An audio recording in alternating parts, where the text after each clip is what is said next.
King Charles's coronation descends into shambles as the traitors in Montecito decided to sabotage it. The king is said to be feeling vulnerable as major decisions about his big day fall apart and one thing plays on his mind.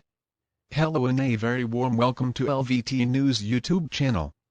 If you had to guess, what do you think is the ultimate status symbol in London right now? Among the aristocrats, I'm talking about the kind of people who come from real money. Old money. People who do not have to worry about losing their money anytime soon.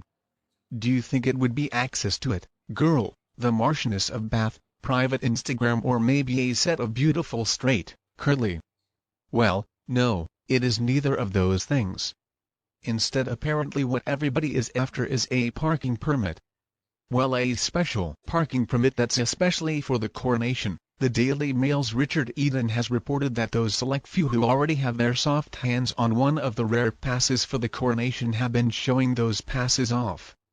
The countdown has begun and the clock is only gonna begin ticking louder with a big day now only a month away. But while those people are waving around those permits, and while Catherine Princess of Wales considers her tiara choice inside Buckingham Palace with King Charles, things seem to be going from complicated to absolutely shambolic.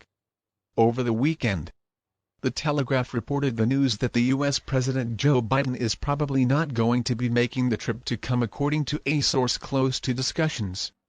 The reason for Joe Biden taking the camp makeup box on the Evite, supposedly because he thinks he is too old to travel. President Eisenhower did not show up to Queen Elizabeth's coronation back in 1953. But the symbolism in the situation is not exactly looking good for a king who is obviously excited to step onto the world stage to do lots of elbow rubbing and glad handing and also climate crisis saving. As of today, the news that we're hearing out of London suggests that the coronation spreadsheet that Charles, Camilla, their courtiers and all those dogs are probably working from is filled with question marks because apparently His Majesty users cannot make up his mind about some major decisions. And that's not all. There are some other very interesting gaps in the coronation planning as well. For example, on May 7th, there's going to be a concert held at Windsor Castle, but at this point it looks like the night is going to be headlined by a Pussycat Dolls cover band and maybe even the Clown. The Catherine likes to hire for her kids' birthday parties, and that's because thus far people like Adele and Harry Styles, a Spice Girls, Ed Sheeran, Elton John, Kylie Minogue, Robbie Williams, they have all said no, that they don't want. It's a lot of no's for one king to handle, and we're wondering, might this have something to do with how fraught and how politicized associating with the royal family has become? Thanks to those whiners in Montecito. And so of course, now we find ourselves talking about Harry and Meghan once again, and the big question of whether or not Harry's even going to show up for his father's coronation. All eyes right now are focused on the California clan for His Majesty. He is basically in a difficult situation. A damned if he does, damned if he doesn't situation, because if making a Harry do show up, well, it's going to be a problem, and if they don't show up, but it's also going to be a problem if Harry and Meghan decide to try to show up with their bravest faces on. Their presence back in the royal mist is going to be the only story that people are really going to focus on. Charles's official crowning is an incredibly important moment, but of the billions of eyes that are probably going to be watching the ceremony, how many are going to actually be on the king reciting some old oath, and how many are going to be busy watching out for any drama between the Sussex and Wales clans? Every little blink, every call from both the Sussex and the Prince and Princess of Wales are going to be carefully scrutinized and dissected. So Charles might be in danger of having his August moment overshadowed by his son. But things also don't look very good for him if the two of them decide to stay away from London. Their absence inside Westminster Abbey is going to be quite conspicuous, and it will just underscore how deeply broken the relationship between father and son is at this point. The king is supposed to be a unifying figure. All sovereigns are.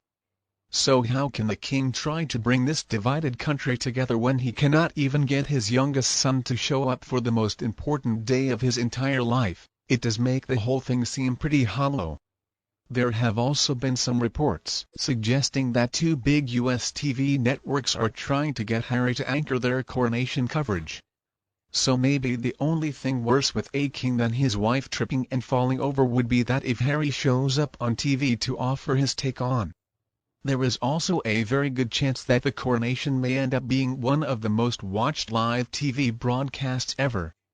Which certainly explains why Charles is feeling so nervous right now. According to Bauer, His Majesty is feeling vulnerable, and he went on to say that His Majesty fears the slightest mishap could overshadow his. To try and prevent a prime-time disaster last month, the scale replica of the inside of Westminster Abbey was built in the Buckingham Palace ballroom, meaning that the King and Queen can certainly practice not falling down while they're all done up in ornate and cumbersome robes. And Charles and Camilla are not the only people who are going to be put through their paces in the ballroom to prepare. William and Catherine, the Prince and Princess of Wales, Princess Anne and Prince Edward are all expected to go through grueling practice sessions joined by bishops and choir boys. According to the Sun's Matt Wilkinson.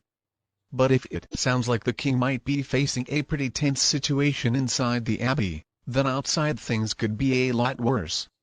What I'm talking about is that in recent months, the anti-monarchy group Republic has really stepped up its activism, and the now familiar yellow-shirted members have had signs that read "Not My King," and they've been showing up at almost all of the King's events. In March, when Charles went into the Abbey for the Commonwealth Day service, it was with the obvious presence of a group of Republic members, and they were chanting very loudly outside. Currently the group is running a campaign to try to get people to sign up to attend protests all around the country, and definitely in the capital too on Coronation Day. So far, the number of protesters is not very impressive, but these kinds of visible outings never happened during the late Queen's reign, and they are the most high-profile and the loudest show of Republican sentiment.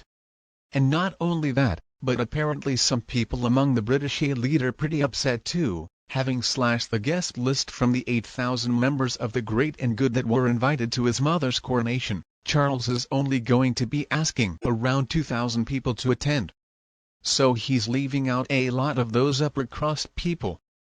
In the Daily Mail, Eton revealed back in March that some of the King's and Queen's pals are furious because they didn't receive their invitations yet. An amused grandee reported to Eton they are finding the wait excruciating, and for some it's going to end in humiliation.